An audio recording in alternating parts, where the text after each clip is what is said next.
Hi everyone. In this lecture we'll be talking about study design and analysis in epidemiology and where modeling fits in. This is a lecture that's part of the Clinic on the Meaningful Modeling of Epidemiological Data, or MMED, and I'm Kari from SACIMA, the South African Centre for Epimodeling and Analysis. In this lecture we will define epidemiology and its different subfields, and we'll discuss some metrics of epidemiology, such as measures of disease and measures of effect. We will then also go through some basic study designs that we often use in epidemiology and discuss some error, bias, and confounding that often happens during these studies. Finally, we will compare and contrast statistical models and dynamical models.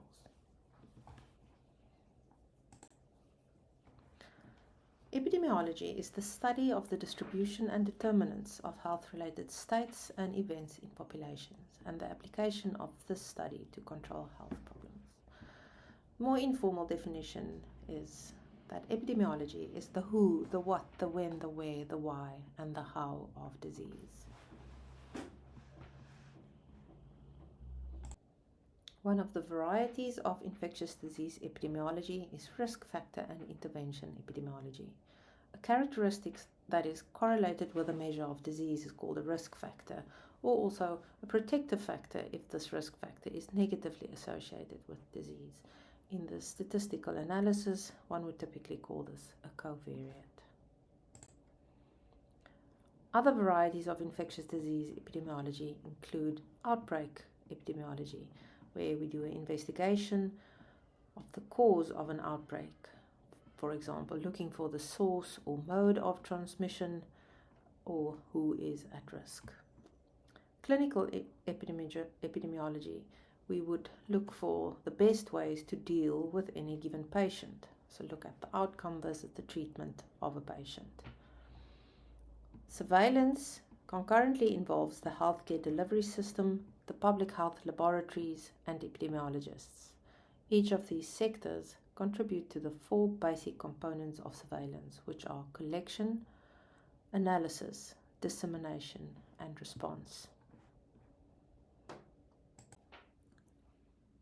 Now, how does mathematical modeling fit in with the other subfields of infectious disease epidemiology?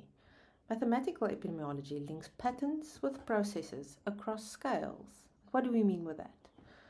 We might notice patterns such as time trends or age distributions in the prevalence of disease. We can link that with processes such as how the disease is spread or what interventions are being scaled up. And we can use this information from the scale of individual level risk to population level outcomes. Mathematical epidemiology uses many of the same methods that are used in other epi subfields, but it also requires a wide range of knowledge across different fields to produce meaningful results.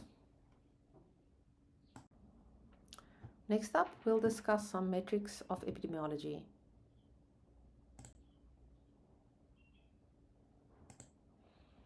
First up, prevalence.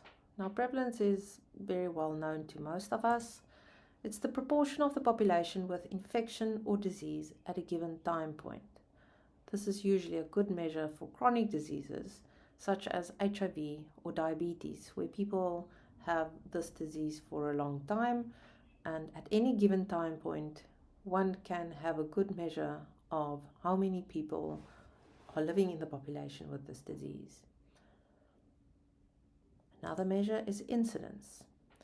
An incidence is a good measure for short-term infections such as flu, where at any time point, if you were to go out and test a large proportion of your population for flu, you'll get very low prevalence because the disease is of such short duration. Incidence, however, is the number of new cases that occur within a given population and over a specific period of time. It is sometimes stated as a raw number of cases per time window, such as 1,000 cases of influenza in a month. However, to compare incidence between populations or within a population that is changing in size, incidence should be standardized. For example, express it as a per capita basis or per 100,000 population per time period. This is important because, for example, if you said there were 1,000 cases of influenza in a small rural town in a month, it would be much more substantial than saying there were 1,000 cases of influenza in a month in a very big city. Another measure of disease we can estimate using survival analysis.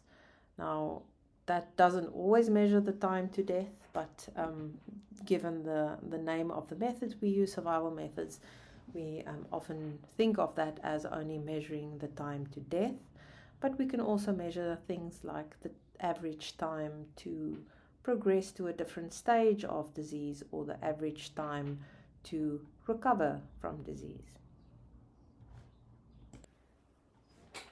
We also want to measure the effect of a risk factor or intervention on a disease of interest, where we compare measure of disease across levels or values of risk factors. We calculate a relative risk, which is the magnitude of the association between the risk factor and the disease.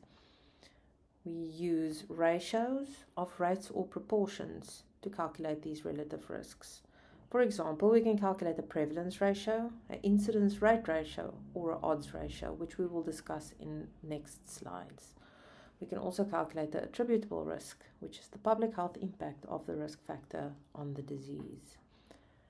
In this plot on the right, our risk factor is the amount of sleep per night. And on the y-axis we see the flu incidence per 1,000 people. We show that for those with more than 8 hours of sleep, flu incidence is 100 per 1,000 people. And for those who got less than 8 hours of sleep, flu incidence was 110 per 1,000 people.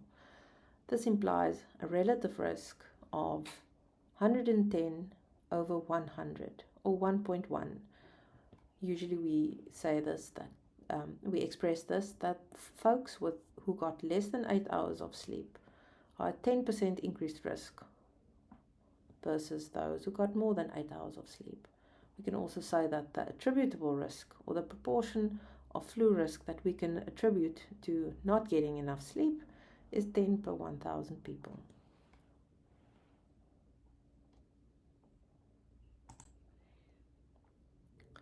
In the next short video, we will describe some basic study designs used in epidemiology.